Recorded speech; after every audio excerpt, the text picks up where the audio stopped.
धरती पर एक ऐसी जगह भी एग्जिस्ट करती है जहां ह्यूमन बॉडी सर्वाइवल मोड में नहीं, ब्रेकडाउन मोड में चली जाती है। 29 मई को उसी जगह को सेलिब्रेट किया जाता है as mount Everest day.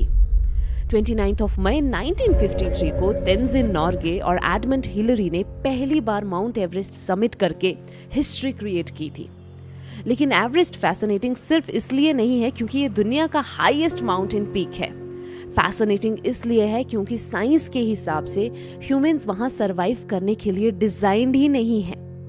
Mount Everest की हाइट 8849 मीटर्स है और इतने एल्टीट्यूड पे एटमॉस्फेयर में ऑक्सीजन का परसेंटेज तो लगभग सेम रहता है, अराउंड 21%, बट इतनी हाइट पे हमारे ऊपर मौजूदा एयर कॉलम का हाइट डिक्रीज हो जाता है। एटमॉस्फेरिक प्रेशर कंटिन्यूअसली डिक्रीज करता है और इसी लो एटमॉस्फेरिक प्रेशर की वजह से हर ब्रेथ के साथ लंग्स को ऑक्सीजन मॉलिक्यूल्स सिग्निफिकेंटली कम मिलते हैं। इसी कंडीशन को हाई एल्टीट्यूड हाइपोक्सिया बोला जाता है।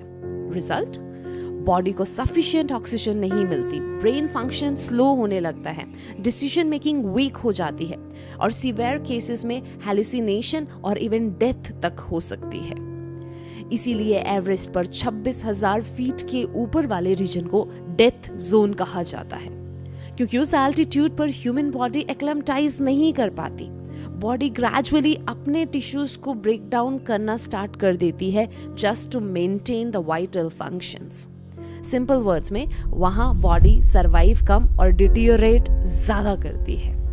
और सबसे अनबिलीवेबल बात, एवरेस्ट आज भी ग्रो कर रहा है, हर साल कुछ मिलीमीटर और ऊंचा हो जाता है, बिकॉज इंडियन टेक्टोनिक प्लेट अभी भी यूरेशियन प्लेट से कोलाइड कर रही है, उसको नॉर्थवर्ड्स पुश कर रही है। मतलब हिमालयाज अभी भी जियोलॉजिकली एक्टिव है और शायद इसीलिए माउंट एवरेस्ट सिर्फ एक माउंटेन नहीं लगता, ये नेचर की रॉ पावर और ह्यूमन डिटर्मिनेशन दोनों का सिंबल बन चुका है। For more such videos do subscribe to my channel.